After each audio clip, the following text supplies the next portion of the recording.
Welcome to your teacher classes. और आज हम लोग प्रश्नावली 11.3 का क्वेश्चन नंबर 13 से बनाएंगे। 13 क्वेश्चन क्या कह रहा है बच्चों, तीन लगातार पूर्णांकों का योग 21 है तो तीनों पूर्णांक ज्ञात कीजिए। चलिए इसको हल करते हैं हम लोग। तो देखिए बच्चों, मैंने प्रश्न को यहाँ पर लिख लिया है। तीन लगातार पूर्णांकों का योग 21 है तो तीनों पूर्णांक ज्ञात कीजिए। ठीक है, तो सबसे पहले क्या करेंगे बच्चों, हम लोग को तीन पूर्णांक ज्ञात करना है। ठीक है, तो हम मान लेंगे, माना कि पहला पूर्णांक जो है क्या है बच्चों, पहला पूर्णांक जो है हमारा x है। ठीक है, हमने मान लिया पहला पूर्णांक x है। अगर लगातार पूर्णांक की बात कर रहा है तो मान लीजिए अगर कोई पूर्णांक हम 2 मान लेते हैं तो 2 से लगातार पूर्णांक क्या होगा, 3 होगा। ठीक है, यानी 2 में 1 जोड़ेंगे तो 3 आ जाएगा। और 2 3 के बाद लगातार पूर्णांक 4 होगा, यानी 2 में 2 जोड़ेंगे तो 4 आ जाएगा। ठीक है, यानी एक एक संख्या फिर 2 संख्या फिर 3 संख्या, इस तरह से हम उसमें जोड़ते जाएंगे तो वह लगातार पूर्णांक आता जाएगा। ठीक है, तो x हमने मान लिया पहला पूर्णांक है। दूसरा पूर्णांक क्या हो जाएगा, हम जब इसमें एक नंबर जोड़ देंगे तो वह दूसरा लगातार पूर्णांक हो जाएगा। ठीक है, और जब हम x में 2 जोड़ देंगे तो वह तीसरा लगातार पूर्णांक हो जाएगा। ठीक है, अब देखिए प्रश्न में क्या कह रहा है बच्चों, प्रश्न में कह रहा है कि तीन लगातार पूर्णांकों का योग 21 है। तो हमें 3 पूर्णांक मिल गया और इनका हम जब योग यानी जोड़ देंगे तो कितने के बराबर है, 21 के बराबर। चलिए हम लोग इसको लिख लेते हैं। पहला पूर्णांक है हमारा x में हमने जोड़ दिया ये दूसरे पूर्णांक को, दूसरा पूर्णांक क्या होगा, x + 1, और यह हमारा है तीसरा पूर्णांक, तो हम इसमें जोड़ दिए तीसरे पूर्णांक को। और इन तीनों को जोड़ने के बाद हमारा योग कितना आ रहा है, 21 प्रश्न के अनुसार। ठीक है, अब इसको हम लोग हल करते हैं। x + x यानी 3x है, तो यह हो गया बच्चों हमारा 3x, और 2 में 1 जोड़ दिया तो यह आ गया हमारा 3x + 3 बराबर हो गया 21। ठीक है, तो 3x बराबर कितना हो गया बच्चों, 21, और यह 3 बराबर के इधर आया तो हो गया -3। ठीक है, तो 3x बराबर यह कितना हो गया बच्चों हमारा 18। ठीक है, तो x बराबर कितना हो गया 18/3, और यह हो गया 6। ठीक है, तो x का मान हमारा कितना आ गया बच्चों, हमारा x का मान आ गया 6, यानी कि 6 क्या है, हमारा पहला पूर्णांक है। पहला पूर्णांक x है और x का मान आ गया 6 हमारा क्या है, पहला पूर्णांक है। अब दूसरा पूर्णांक हमारा x + 1 है, यानी x कितना है 6 + 1 = 7, तो 7 क्या है हमारा बच्चों, दूसरा पूर्णांक। और तीसरा पूर्णांक है बच्चों हमारा x + 2, यानी 6 + 2, और यह आ गया हमारा 8। ठीक है, तो हमारा पहला पूर्णांक है 6, दूसरा पूर्णांक है 7, और तीसरा पूर्णांक क्या है बच्चों 8, और यह तीनों लगातार पूर्णांक है। देखिए बच्चों, क्वेश्चन नंबर 14 क्या कह रहा है। क्वेश्चन नंबर 14 है, 3 क्रम में आने वाली विषम संख्याओं का योग 39 है। ठीक है, 39 है, तो वे संख्याएं ज्ञात कीजिए। ठीक है, ये प्रश्न दिया हुआ है विषम संख्या के बारे में। तो हम मान लेते हैं हमें कि पहली विषम संख्या x है, क्योंकि हमें विषम संख्या निकालना है, वो भी तीनों क्रम में, यानी तीनों लगातार क्रम में विषम संख्या निकालना है। तो हमने पहली विषम संख्या क्या मान ली बच्चों, x मान ली। अब हम दूसरी विषम संख्या क्या मानेंगे और तीसरी विषम संख्या क्या मानेंगे। जैसे मान लीजिए अगर मैं एग्जाम्पल दूं कि मान लीजिए मैंने पहली विषम संख्या 3 मानी। ठीक है, तो इसके बाद वाली दूसरी विषम संख्या क्या हो जाएगी बच्चों, 5 हमें पता है, और तीसरी विषम संख्या क्या हो जाएगी, 7 हमको पता है।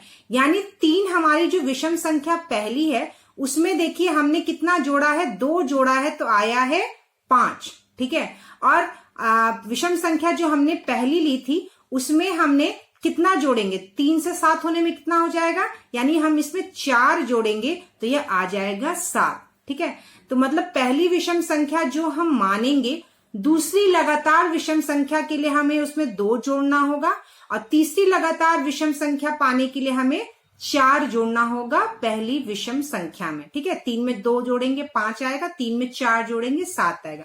तो उसी प्रकार इस प्रश्न को हम लोग हल करेंगे कि माना पहली विषम संख्या x है, तो दूसरी विषम संख्या क्या हो जाएगी बच्चों, दूसरी विषम संख्या हो जाएगी x + 2। अभी मैंने आपको एग्जाम्पल में बताया। और तीसरी विषम संख्या क्या हो जाएगी बच्चों, हमारा x प्लस 4। ठीक है, अब देखिए बच्चों यहां पर ये जो तीनों विषम संख्याओं का योग है वह 39 है। ठीक है, तीनों विषम संख्याओं का योग क्या है, 39, यहां लिखा हुआ है हमारे प्रश्न में। तो चलिए हम लोग इसको लिख लेते हैं। पहली विषम संख्या x, दूसरी विषम संख्या x प्लस 2 और तीसरी विषम संख्या x प्लस 4 बराबर 39। ये हो गई बात। अब देखिए 1x 2x और यह हो गया 3x, तो हम यहाँ पे लिख देंगे बच्चों 3x प्लस 4 और 2 कितना हो गया बच्चों, हमारा हो गया 6। 3x प्लस 6 बराबर 39।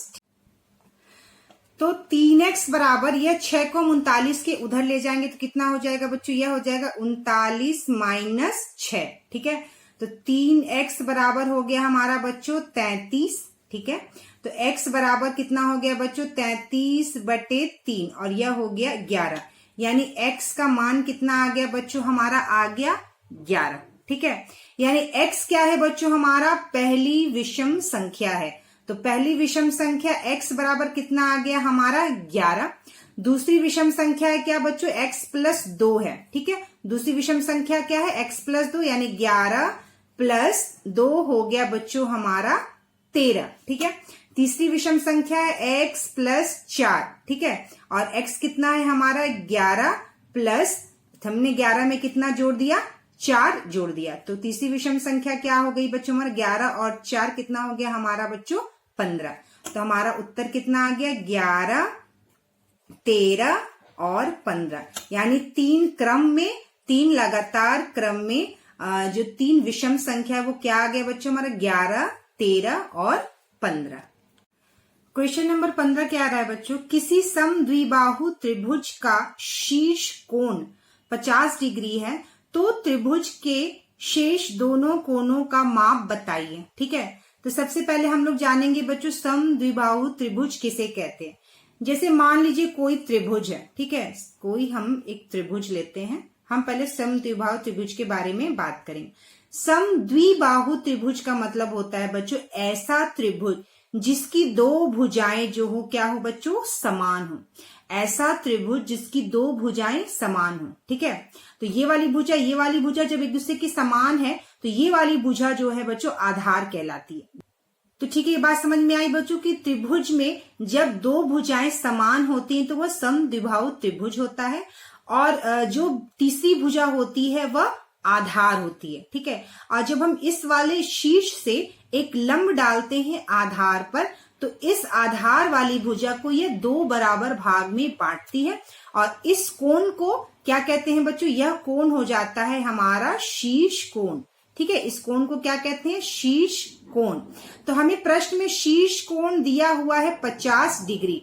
शीर्ष कोण कितना दिया है, 50 डिग्री। और समद्विबाहु त्रिभुज में दो भुजाएं जो समान होती है उनके जो आमने सामने की जो कोण होते हैं वह भी क्या होता है बच्चों, समान होता है। ठीक है, समद्विबाहु त्रिभुज में दो भुजाओं के आमने सामने के कोण भी जो होते हैं वो एक दूसरे के बराबर होते हैं।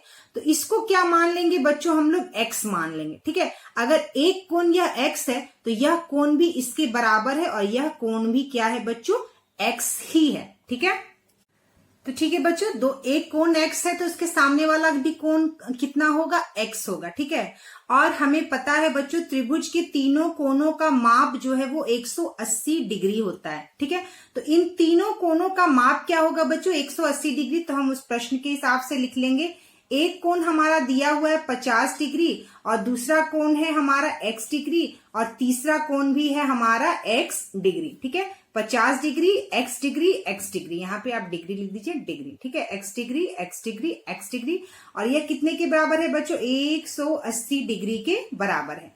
तो यह कितना हो गया बच्चों, angle 50 degree plus x degree कितना हो गया बच्चों, हमारा 2x बराबर 180 डिग्री। तो बच्चों अब हम लोग इसको आगे करेंगे, ये कितना हो जाएगा बच्चों, एंगल 2x डिग्री बराबर 180। ठीक है, माइनस कितना हो जाएगा, यह हो जाएगा 50 डिग्री। ठीक है, इसको हम लोग फिर से लिख दे रहे हैं, एंगल को कोण को ना लिखते हुए। 2x बराबर 180 माइनस 50 डिग्री। ठीक है, हम इसको इस तरह से लिख दिए। ठीक है, या दो गलती से ठीक से दिख नहीं रहा तो मैंने इसको फिर से लिख दिया है। 2x बराबर 180 माइनस 50 डिग्री। तो कितना आ गया बच्चों ये हमारा 2x बराबर ये आ गया बच्चों हमारा 130। 180 में से 50 घटा दिए तो कितना आ गया हमारा 130 डिग्री। तो x बराबर कितना हो गया बच्चों 130 बटे 2।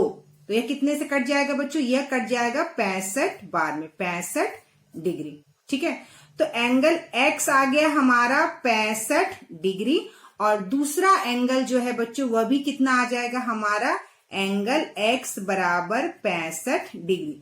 तो जो दो कोण का माप निकलेगा वह कौन कौन सा है बच्चों 65 डिग्री और यह हो गया हमारा 65 डिग्री। ठीक है, 65 डिग्री और 50 डिग्री मिलकर बन जाएगा 180 डिग्री। ठीक है, तो क्वेश्चन नंबर 16 क्या है बच्चों, किसी आयत की लंबाई एवं चौड़ाई का अनुपात 3:2 यानी 3:2 है। यदि आयत की परिमिति 90 मीटर है तो उसकी लंबाई एवं चौड़ाई ज्ञात कीजिए। ठीक है, तो सबसे पहले लंबाई कितना दिया है बच्चों 3 और चौड़ाई कितना दिया है 2। इसको क्या मान लेंगे बच्चों हम लोग, मैंने कहा था अनुपात वाले प्रश्न में हम जो भी अनुपात होगा उसको x का उसमें हम गुना कर देंगे। तो इसको हम मान लिए लंबाई को 3x है और चौड़ाई को कितना मान लिए 2x है। इसके पहले भी प्रश्न मैंने बताया कि अनुपात वाले जैसे त्रिभुज का अनुपात वाला प्रश्न निकाला था तो हम क्या मान लेंगे 3x है और यह अनुपात 2x है। ठीक है, और हमें ये पता है बच्चों की आयत की परिमिति कितना होता है 2 ब्रैकेट में लंबाई प्लस चौड़ाई। ठीक है, 2 का गुना लंबाई प्लस चौड़ाई, ये है आयत की परिमिति का सूत्र। तो देखिए बच्चों आयत की परिमिति जो है वह 90 दी गई है। ठीक है, तो हम आयत की परिमिति की जगह क्या लिख देंगे 90 और फिर इसका हम लंबाई और चौड़ाई भी लिख देंगे। तो हमने क्या लिख दिया आयत की परिमिति बराबर 90 बराबर 2 गुना लंबाई कितना है बच्चों 3x है। तो हम यहाँ लिख देंगे 3x प्लस चौड़ाई कितना है बच्चों हमारा 2x। देखिए इस सूत्र में हम यहाँ लिख देंगे यह हो जाएगा 2x।